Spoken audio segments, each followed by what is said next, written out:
irmãos? Boa noite. Estão me ouvindo bem? Tudo certo? Então tá ótimo. Gente, que alegria estar aqui. Que alegria a gente ter esse momento de celebração. Que felicidade ver 4 anos dessa igreja e ver o avivamento que Deus tem derramado sobre esse lugar. É ou não é verdade? Amém. Amém. Louvado seja o Senhor Jesus.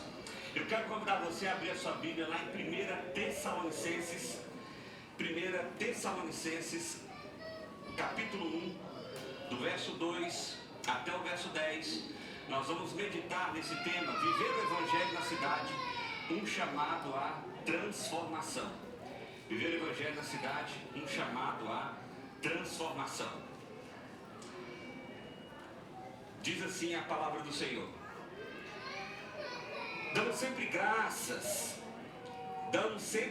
a Deus por todos vós, mencionando-vos em nossas orações e sem cessar, recordando-nos diante do nosso Deus e Pai, da operosidade da vossa fé, da abnegação do vosso amor e da firmeza da vossa esperança em nosso Senhor Jesus Cristo, reconhecendo, irmãos, amados de Deus, a vossa eleição. Porque o nosso Evangelho não chegou até vós tão somente em palavras, mas sobretudo em poder, no Espírito Santo e em plena convicção, assim como sabeis ter sido o nosso procedimento entre vós e por amor de vós. Com efeito, vos tornastes imitadores do nosso Senhor, tendo recebido a palavra, posto que em meio de muita tribulação, com alegria do Espírito Santo, de sorte que vos tornastes um modelo para todos os crentes da Macedônia e na Acaia, porque de vós repercutiu a palavra do Senhor, não só na Macedônia e Acaia, mas também por toda parte se divulgou a vossa fé para com Deus, a tal ponto de não termos necessidade de acrescentar coisa alguma. Pois eles mesmos, no tocante a nós, proclamam que repercussão teve o nosso ingresso no vosso meio, e como deixando os ídolos, vos convertedes a Deus, para servirdes o Deus vivo e verdadeiro, e para aguardardes do céu o seu Filho, a quem ele ressuscitou dentre os mortos, Jesus, que nos livra da ira vindoura. Vamos orar. Pai, como o Senhor é bom, como já cantamos aqui, como já lemos a tua palavra, como já fomos edificados, ó Pai, pela doce presença do teu Espírito Santo nesse lugar. Como o Senhor é bom, ó Deus, porque o Senhor nos envolve em intimidade contigo, porque podemos falar e ter certeza de que o Senhor ouve a nossa voz. Como diz o Salmo 40, o Senhor inclina os teus ouvidos para ouvir o nosso clamor. Mas como é bom saber, ó Pai, que o Senhor também fala conosco, que o Senhor alcança os nossos corações, que o Senhor responde às demandas do nosso coração, Pai. E é isso que nós pedimos ao Senhor nesse momento. Fale conosco, ó Deus, de forma profunda, de forma graciosa. Alcance o mais profundo do nosso ser, ó Pai, e nos dê entendimento verdadeiro da tua palavra, Deus. Nós assim adoramos ao Senhor e pedimos a Ti: me usa como teu instrumento, ó Pai, por causa da tua graça e por causa da sua misericórdia, em nome de Jesus. Amém. Amém. Meus irmãos, a carta de 1 Tessalonicenses é a carta mais apaixonante para mim. Por quê? Porque Tessalônica é a igreja mais rápida plantada na história da humanidade. Veja bem, Paulo queria ir para a Ásia, mas aí Deus disse: você não vai para a Ásia, você vai para a Macedônia. E ele diz: não, eu quero ir para a Ásia. Aí Deus diz: você não vai para a Ásia, você vai para a Macedônia. Então ele vai para a capital da Macedônia, que é justamente Tessalônica, uma cidade grande, cerca de 200 mil habitantes, para aquela época, uma grande metrópole. Paulo então vai para Tessalônica com Silas, com Timóteo. Eles começam a pregar ali, diz o texto de Atos 17, que eles ficaram ali cerca de 3 semanas, até que uma revolução social aconteceu por causa da pregação do Evangelho de Jesus.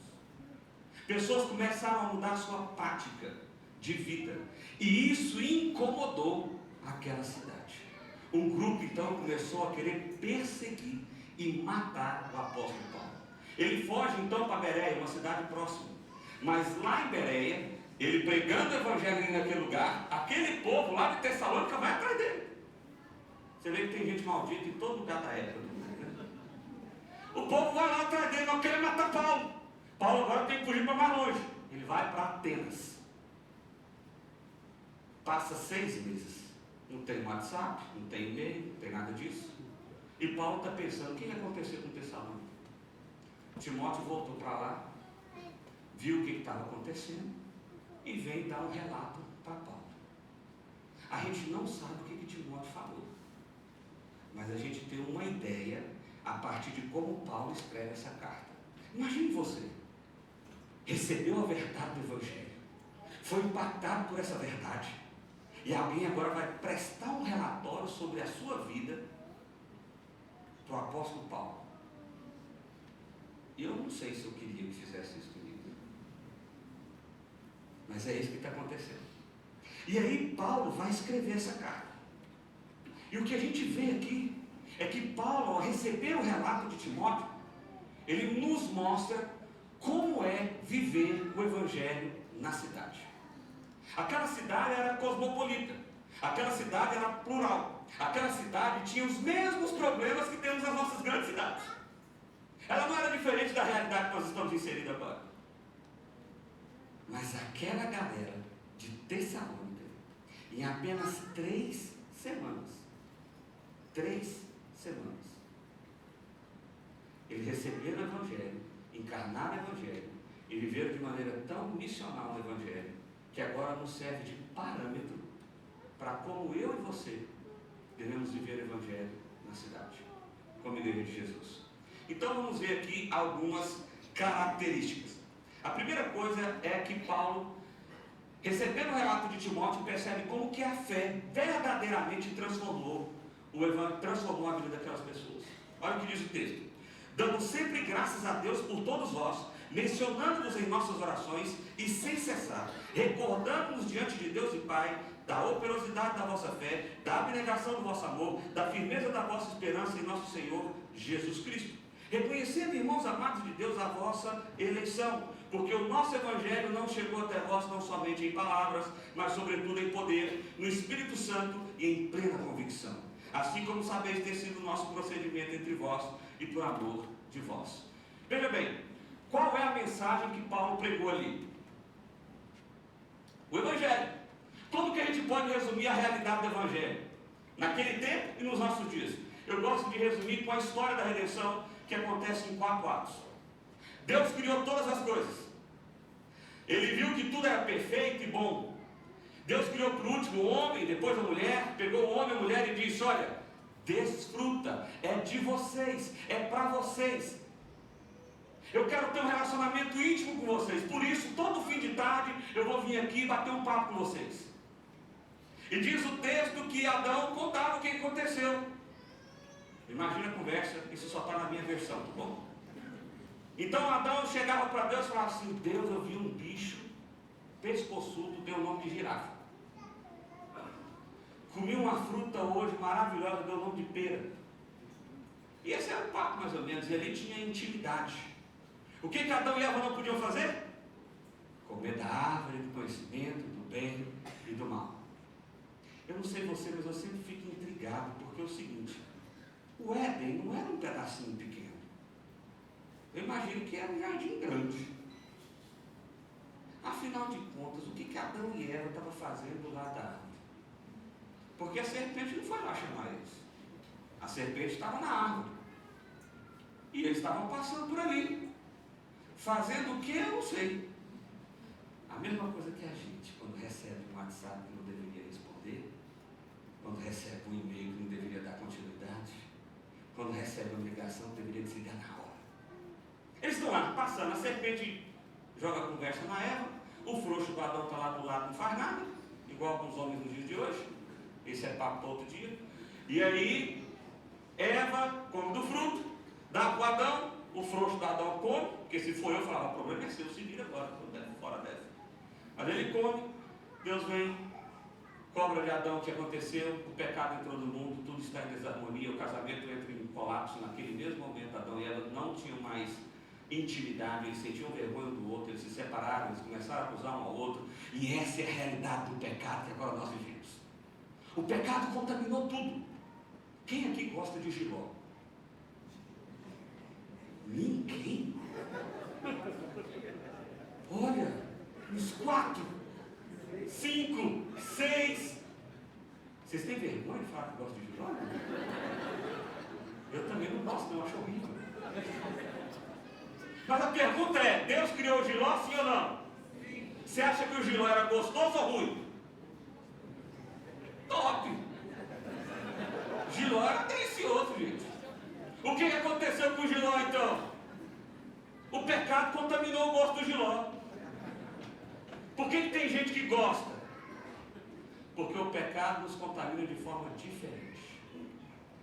Nós somos completamente contaminados, mas isso é expressado de forma distinta. Por isso que mesmo o Giló sendo horrível, ainda tem gente que gosta. Tudo entrou em desarmonia. Essa é a realidade do mundo em que nós vivemos. Caos completo.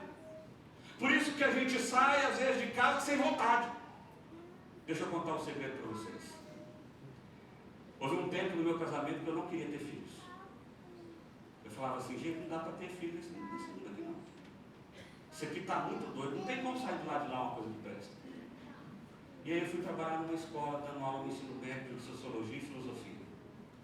E aí eu vi a influência positiva que a família tem sobre os filhos.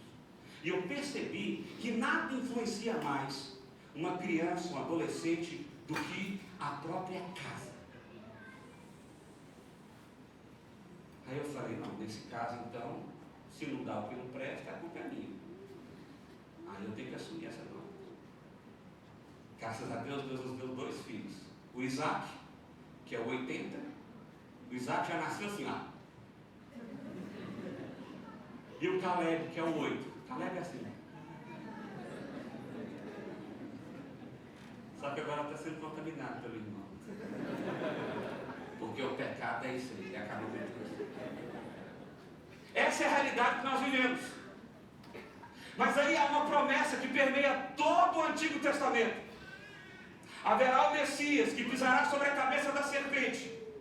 A serpente lhe ferirá o calcanhar, mas ele será o vencedor. A relação agora foi substituída, não era mais aquilo que eu e você fazemos, mas agora aquilo que o Messias fará em nosso lugar. A redenção acontecerá não pelas nossas obras, não pelos nossos méritos, mas pelo mérito e pela obra daquele que Deus enviaria. Jesus Cristo. Jesus veio. Ele faz exatamente o que Deus havia prometido em Gênesis capítulo 3. A redenção se inicia. E agora nós, uma vez, entendemos o que somos e quem somos, por causa da obra de Cristo Jesus. A nossa vida é ressignificada. Há um novo propósito, há uma nova motivação. A coisa agora está show de bola, mais ou menos. Porque a maldição do pecado ainda paira sobre nós. E o que nós estamos aguardando então agora? A restauração do quarto e último ato. O dia que Jesus virá, restaurará de todas as vezes, de todas as formas, todo o pecado será extirpado e habitaremos com o Senhor eternamente. É isso que nós estamos esperando. Foi isso que o apóstolo Paulo pregou. Foi isso que o apóstolo Paulo ensinou. Naquelas 3 semanas que ele passou pregando aos sábados nas sinagogas, mas certamente durante a semana, em todos os lugares que ele tinha oportunidade, essa mensagem ecoou do coração daquelas pessoas, e aquelas pessoas entenderam quem elas são agora, a partir dessa cosmovisão nova. Isso trouxe uma nova realidade de vida. Uma nova realidade de vida. O que isso tem a ver conosco? O Evangelho, quando alcança o nosso coração, ele traz uma coisa nova sobre nós. Nós transformamos. Nós não somos mais a mesma pessoa.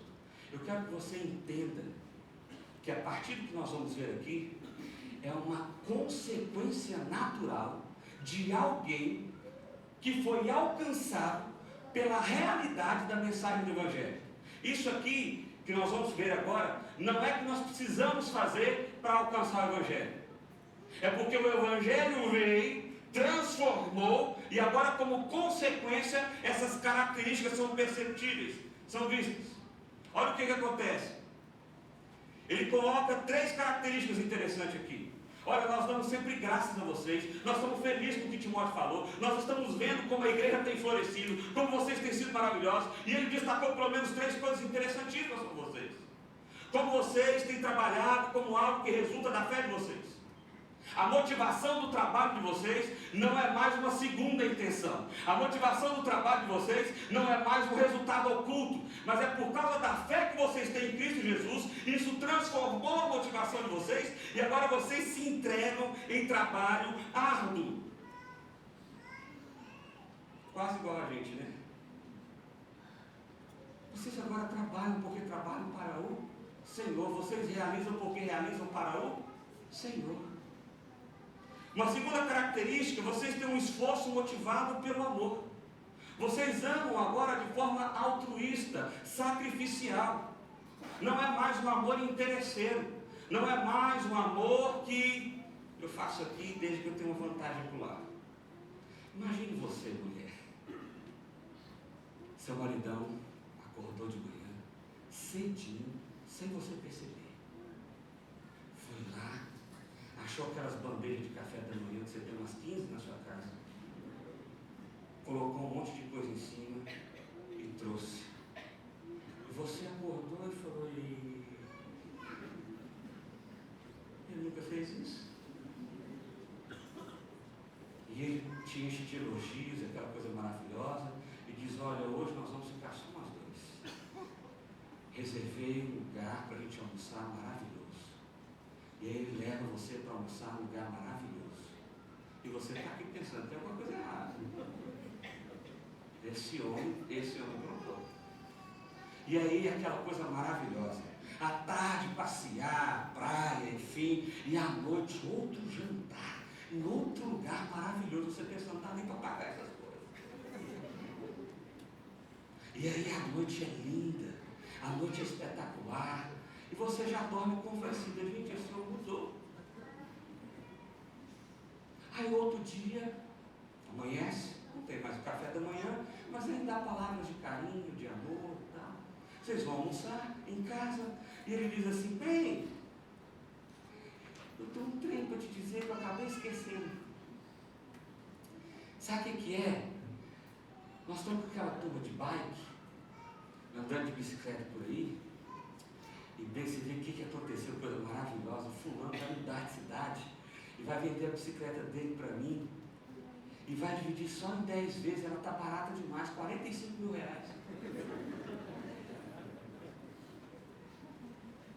E aí, inclusive, ela já está lá no fundo de casa. Como é que você pensa, meu irmão?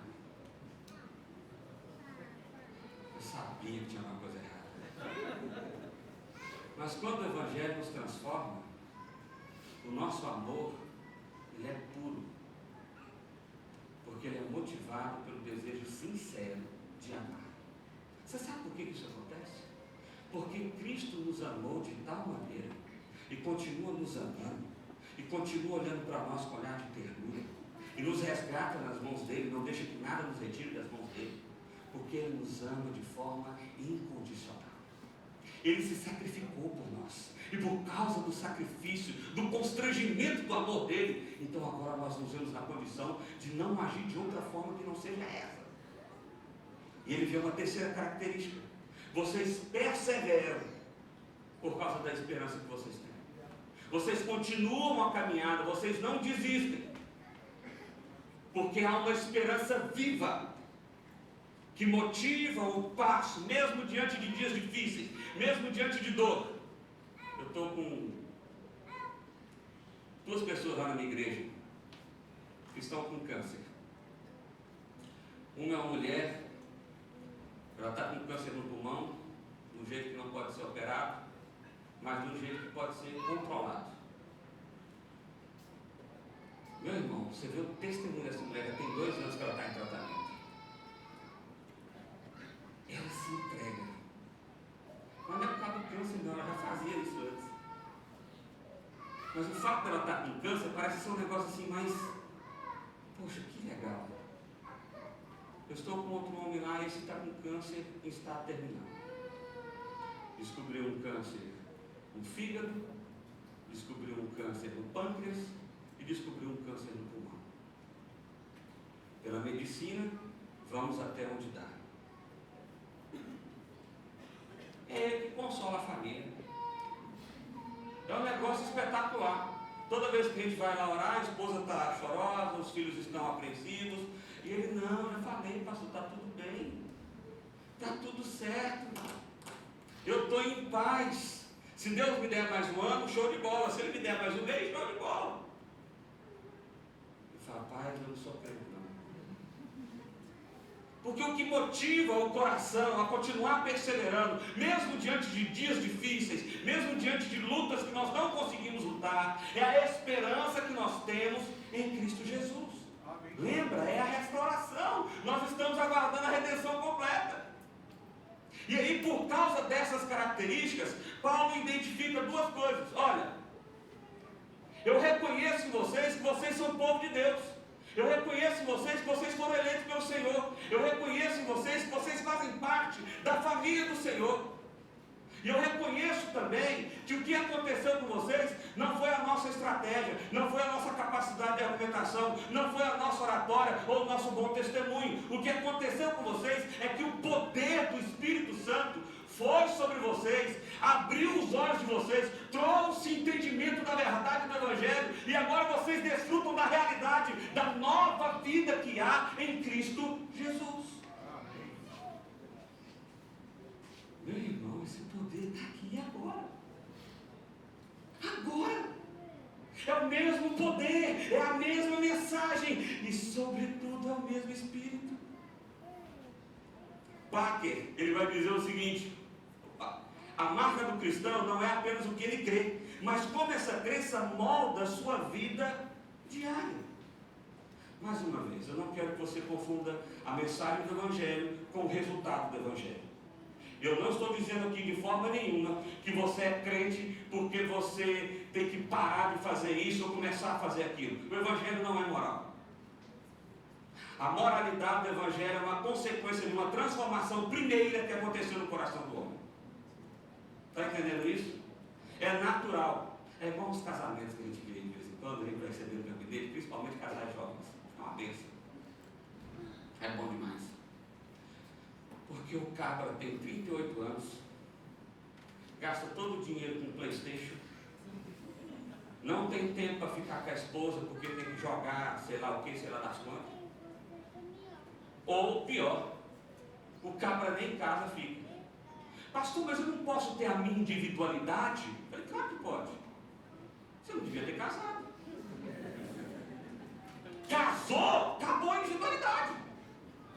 Vocês agora são um só. Mas eu tenho que ter a minha privacidade. Ô meu irmão, deixa eu te explicar um negócio. Casou! Acabou a privacidade, acabou tudo. Vocês são um só. Quando a gente entende o Evangelho nos motiva a ser uma nova pessoa. As nossas afeições mudam, as nossas motivações mudam, os nossos desejos mudam. Eu acho que o mais próximo da gente perceber isso é quando a gente é pai ou mãe. Porque o cabra muda.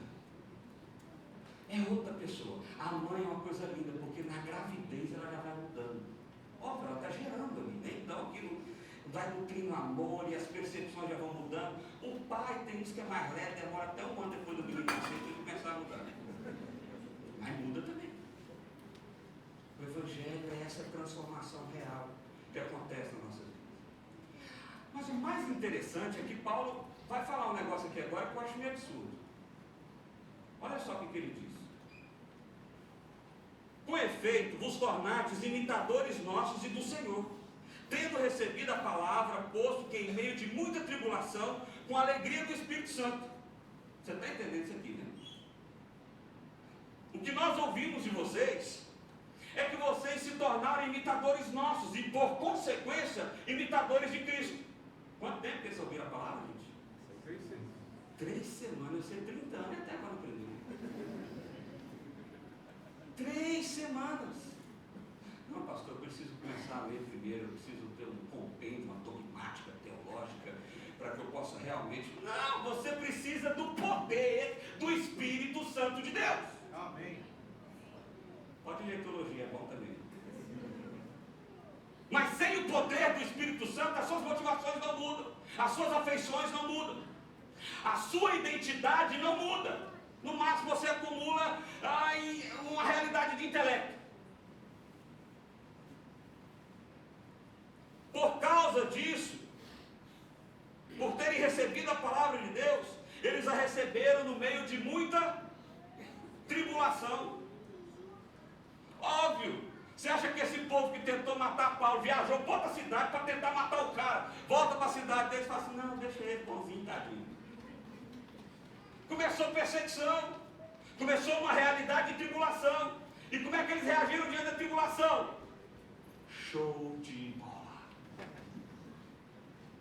Meu irmão, essa deveria ser uma característica do cristão real. Ele está sempre sorrindo. Não é aquela pessoa que diz assim: nossa, está frio hoje, né? Não, frio, eu odeio frio. Nossa, frio é ruim. Nossa. Aí no outro dia: nossa, está muito calor, né? Não, calor é pior ainda. Calor. Tudo é ruim para a pessoa. Não faz sentido em alguém que foi transformado pela realidade do Evangelho. A dor, a tribulação, os momentos de tensões são enfrentados na alegria do Espírito. É como eu acabei de contar a história desse senhor que está lá na minha igreja, com câncer em estado terminal, e é ele quem consola a família. E é ele quem diz: está tudo bem, fiquem em paz. Porque a verdade de quem eu sou em Cristo Jesus não é mudada por nenhuma realidade e circunstância que me cerca. Eu sou filho, eu sou amado, eu sou herdeiro. Não importa quem está na governança do meu país, não importa a crise mundial que esteja acontecendo, não importa a realidade financeira que eu esteja inserido, não importa o nível de perseguição que esteja vindo para mim.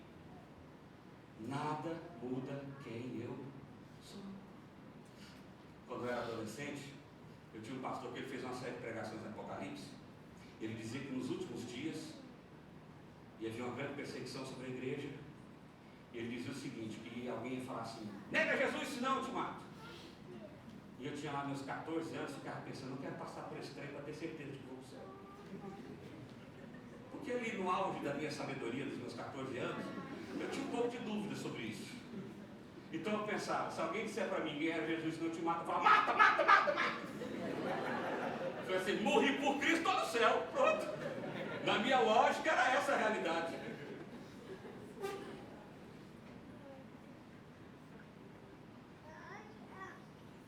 A alegria alcança os nossos corações, mesmo nos piores dos dias.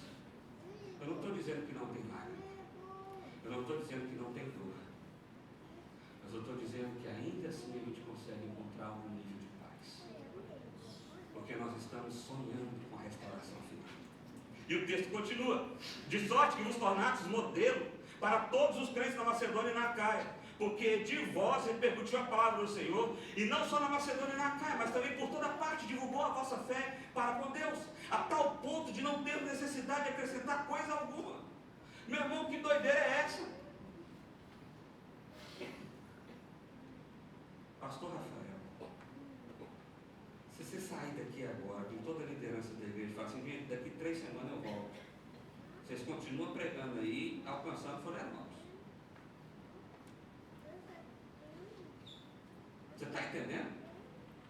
Ele passou lá 3 semanas, ficou 6 meses longe, recebeu o recado de Timóteo, e Timóteo deve ter chegado assim: Paulo, você não vai acreditar. Aquele povo encarnou a mensagem do Evangelho de tal forma, Paulo, que eles estão pregando, mas a perseguição está acontecendo, mas eles estão pregando do mesmo jeito. E eu vou dizer mais para você, Paulo: eles não estão pregando só em Tessalônica, não. Já mandaram comitiva para tudo que é lado, a Macedônia inteira está sabendo disso. Eles estão chegando na Caia agora. E Paulo: meu Deus do céu, isso nunca aconteceu. Eu acabei de passar por Corinto, foi uma desgraça lá, Corinto. 2 anos naquele lugar, nada não floresceu naquele lugar. Agora Tessalônica, 3 semanas. Vou fazer isso agora, ficar pouco tempo. Estou imaginando só eu, de vez em quando eu viajo assim. Meu irmão, essa igreja começa a mostrar um amor cristão que se expressa na imitação de Cristo e na perseverança. Essa igreja começa a mostrar um amor que é chamado a ser um exemplo vivo para a cidade. A cidade precisa olhar para a igreja de Jesus e ver que os casamentos saudáveis, os casamentos que experimentam perdão, os casamentos que experimentam restauração, os lares onde os filhos são criados e gerados na realidade de Cristo, somos nós. Nós somos a expressão visível da cidade de Deus nessa cidade. Amém. Nós somos. Quando o Evangelho nos toca e nos transforma, isso ecoa ao redor de nós. E é isso que está acontecendo, é natural. Você está entendendo que Paulo não deixou nenhuma cartilha de estratégia? Eles só passaram a viver a vida naturalmente movidos pelo Evangelho de Jesus. É só isso que eles fizeram. O Evangelho genuíno ecoa através das nossas vidas. Ele não precisa de autopromoção. Ele não precisa de ter algum nível de destaque. Porque ele nos mudou. Mas é difícil porque a maldição do pecado continua sobre nós. Deus tem tratado meu coração sobre um tema muito sensível, que é meu filho Isaac. Como eu disse, meu filho Isaac, ele é 80. Então ele me desafia muito. E desafia a minha sanidade mental.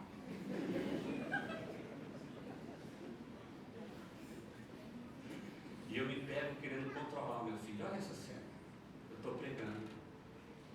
Estou chegando no fim do sermão. O momento que normalmente eu chamo a reflexão e oração. A minha igreja lá, ela tem um corredor assim também, onde saem as crianças só pela lateral assim. De repente eu vejo o Isaac correndo do lado de fora assim. E ele vai lá na rua, a igreja já vai direto para a rua. E aí eu vejo a tia do departamento infantil correndo. E aí o Isaac vem no meio da igreja assim, no corredorzão da igreja, ele vem andando no meio da igreja assim. E eu pensando, Jesus amado, eu vou matar esse menino. E eu desvio o olhar, e eu venho para cá, e eu estou falando com a igreja assim, fingindo que eu não estou vendo. A tia alcança, leva ele para lá.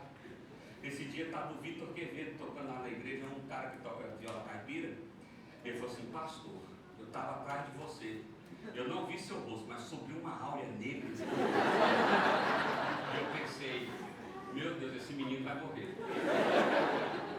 E eu terminei ali a pregação, terminei tudo. A primeira coisa que eu fiz foi pegar esse menino. Levei para uma salinha lá. Eu só não bati nele. Corta essa parte, por favor. Porque eu estava na igreja. Então eu dei uma bronca muito séria nele. Muito sério, estava muito nervoso. Mas depois eu saí dirigindo e eu falei, eu terminei o sermão pregando sobre arrependimento, sobre a graça imerecida de Deus, sobre o amor incondicional, sobre as mãos estendidas do Pai sobre nós.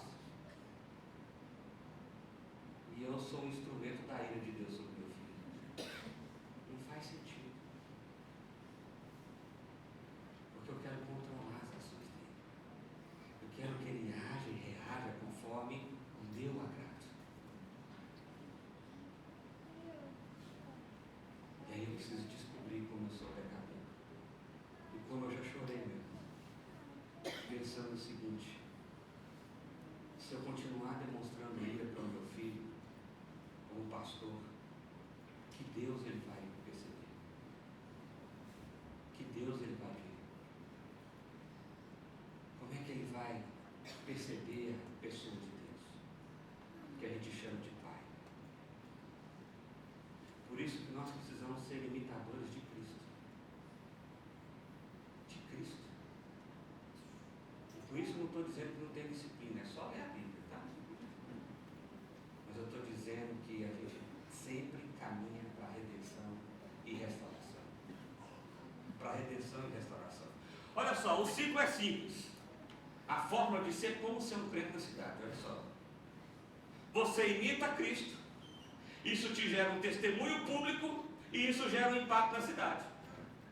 Quando é que essa fórmula não funciona? Quando você imita outra coisa que não Aí você vai dar um testemunho dessa outra coisa, e você não vai impactar a cidade com a verdade do Evangelho. Quando a sua referência é Cristo, quando a sua vida é cristocêntrica, quando você vive para a realidade de quem Cristo é, então naturalmente você dá um testemunho público dessa sua identidade. E naturalmente você então impacta a cidade. Imagine com você que todos os trabalhadores cristãos seriam sempre o primeiro a chegar, o último a sair, o mais zeloso em todas as funções. Você acha que isso ia impactar o mercado de trabalho? Nossa, você está doido. Eu conheço empresários cristãos que não contratam crente. Ele falou assim, pastor, eu já cheguei à conclusão seguinte, acabou que vai roubar, vai mentir, vai me enganar, mas pelo menos eu vou estar esperando isso, porque se for crente eu sempre me decepciono. Então larguei mão. Porque Cristo não é a referência. Agostinho de Hipona então vai dizer para nós, a igreja é chamada a ser uma cidade dentro da cidade, um povo que vive de maneira diferente para revelar o reino de Deus. O texto termina dizendo o seguinte para nós: pois eles mesmos, tocante a nós, proclamaram a repercussão que teve nosso ingresso em vosso meio. E como deixando os ídolos, vos convertedes para Deus, para servires a Deus vivo e verdadeiro, e para aguardares do céu o seu Filho, a quem ele ressuscitou dentre os mortos, Jesus, que nos livra da ira vindoura. Aqui mais uma vez Paulo expressa 3 características. Vocês ouviram a mensagem, vocês abandonaram os seus ídolos, vocês se converteram a Deus. Deixa eu te explicar o que é conversão. Porque tem gente que acha que é o seguinte, que conversão é desaceleração, e não é. Vou explicar como é que é isso. Imagine o seguinte, você está aqui numa velocidade danada, correndo a sua vida, envolto do pecado, vivendo para a realidade do pecado.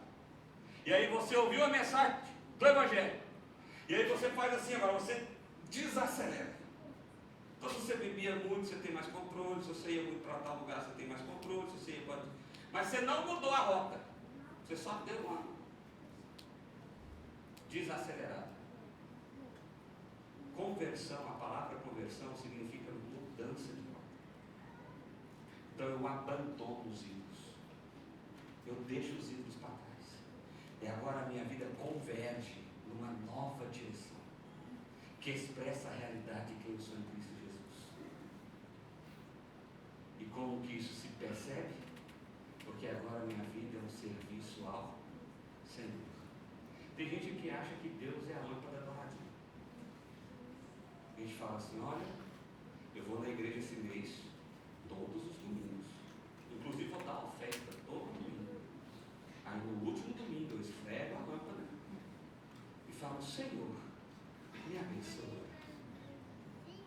Eu fico imaginando umas cenas assim, eu fico imaginando Deus com Miguel, Gabriel, os anjos tudo lá, e Miguel dando uma gargalhada assim.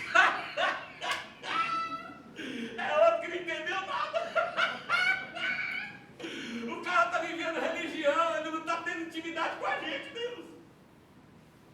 Deus olhando e falando, pois é. Porque a gente trocou a nossa vida com Deus por uma vida religiosa, de ritos, onde quando a gente entende que a gente cumpre os ritos, então o resultado final é aquele que a gente gostaria, a bênção do Senhor. Essa é a ordem inversa. Você busca intimidade com Deus, você busca ser uma pessoa totalmente nova internamente. O poder do Espírito Santo precisa te alcançar. Então você é capacitado a deixar os seus ídolos por causa do poder do Espírito e a servir a Deus. Isso naturalmente vai desembocar na realidade de servir a cidade onde você está. Eu vejo isso como uma escada. Opa, ixi. Eles deixaram os ídolos, eles se converteram a Deus, eles serviram a Deus vivo. Tem gente que quer servir a Deus, quer desacelerar e não quer deixar ídolo nenhum. Não, só esses dois, deixa só esses dois. Vocês estão bonitinhos, nem faz mal para ninguém. Isso aqui é só. Se alguém é prejudicado, é só eu. Eu abandono os ídolos. Não há mais espaço para pecado. E agora, isso nos leva a uma nova motivação. Um novo porquê.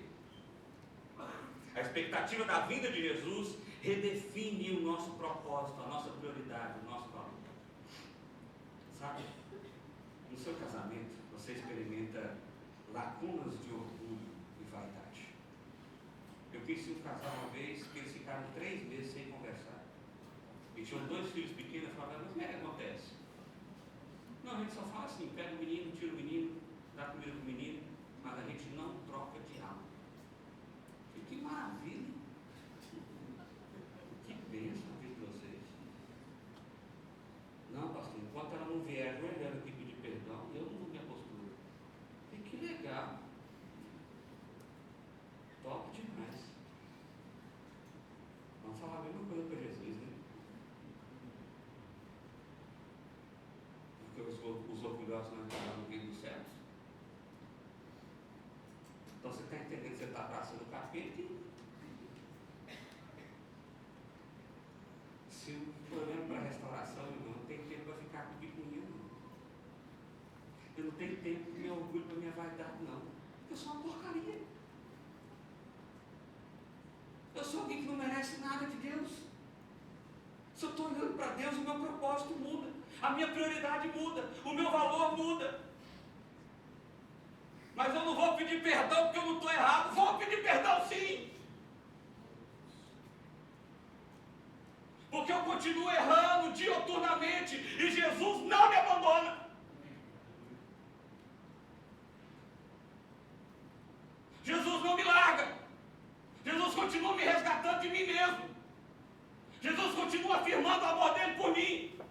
E se ele faz isso, quem sou eu para exigir qualquer tipo de compensação diante do meu orgulho ou diante da minha vaidade? Eu me quebranto mesmo. Eu me humilho mesmo. Porque o amor de Deus faz isso por mim.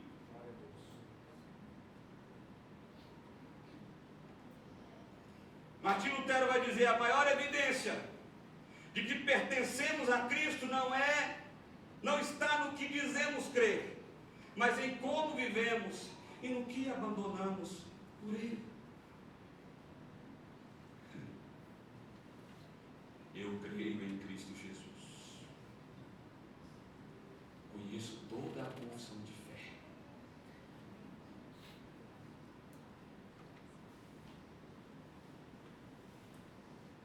Mas o fazer não expressa isso. Como que a gente pode finalizar então isso aqui? O que fazer? Olha só. Primeiro, saiba que você tem uma nova identidade. Você é povo de Deus, eleito pelo Senhor, alcançado pelo seu amor incondicional. Por causa disso agora, o Espírito Santo habita sobre a sua igreja, habita sobre você e te capacita, te enche de poder. Para quê? Para ser imitador de Cristo, para ser exemplo, para ser a mão perceptível de Deus na cidade. E agora você proclama a mensagem da verdade, com palavras, mas também com testemunho. Porque a sua nova motivação é a esperança que você tem em Cristo Jesus. Nosso papel é ser povo de Deus, no poder de Deus, para o propósito de Deus, no mundo de Deus. Amém. Meu irmão, daqui 4 anos, com a graça de Deus e por causa do poder de Deus, a Igreja Nova Cidade vai estar numa realidade muito maior do que hoje. Não é para a glória humana, mas é para a glória dele. Você vai fazer parte desse negócio. Porque você está sendo chamado para isso. A abandonar as picuinhas, abandonar os medos, abandonar as inseguranças e ser a cidade de Deus nessa cidade chamada Florianópolis. Ser essa nova cidade. Normalmente eu termino meu sermão sempre com uma frase. Essa frase costuma ser minha, mas dessa vez não deu, porque o Christopher White foi muito mais feliz do que eu. Meu objetivo é o seguinte: você não entendeu nada do que eu falei aqui. Eu tenho a loucura, a utopia de pensar que essa frase vai salvar a noite inteira. Ela diz assim: não é tanto que Deus tem uma missão para a sua igreja, mas que Deus tem uma igreja para a sua missão. Você é essa igreja. sua vida foi completamente transformada por causa do poder de Deus. Seu propósito, sua motivação, seus amores, todos eles mudaram.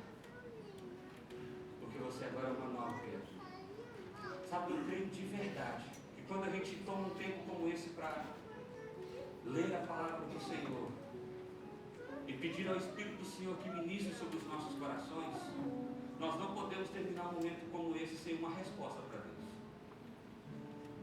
Porque nós já cultuamos ao Senhor, Ele já nos chamou à adoração.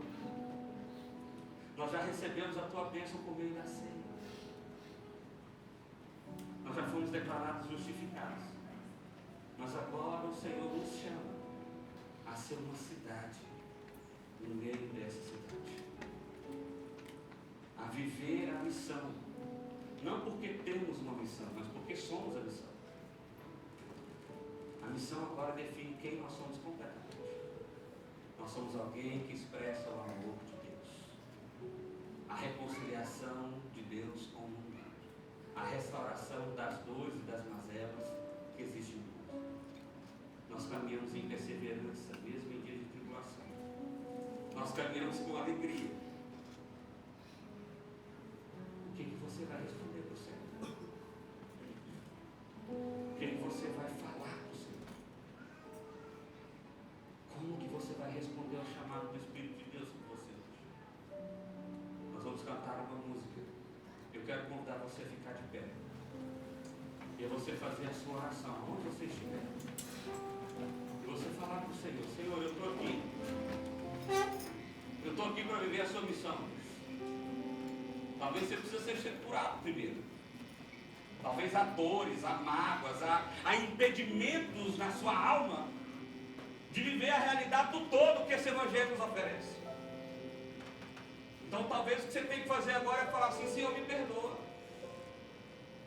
Senhor, me restaura. Senhor, arranca de mim essa mágoa, essa dor, esse rancor. Arranca de mim essa incapacidade de perseverar. Ou talvez você só precise dizer para o Senhor: Deus, eu tenho me escondido de Ti. Está tudo certo, mas a verdade é que eu tenho medo de ser essa testemunha viva do Senhor. Mas hoje, Deus, eu entendi o seu chamado. Eu quero ser essa testemunha viva do Senhor. Faça a sua oração, é o seu momento com Deus. É a sua vida com Deus. Faça essa oração agora em nome de Jesus.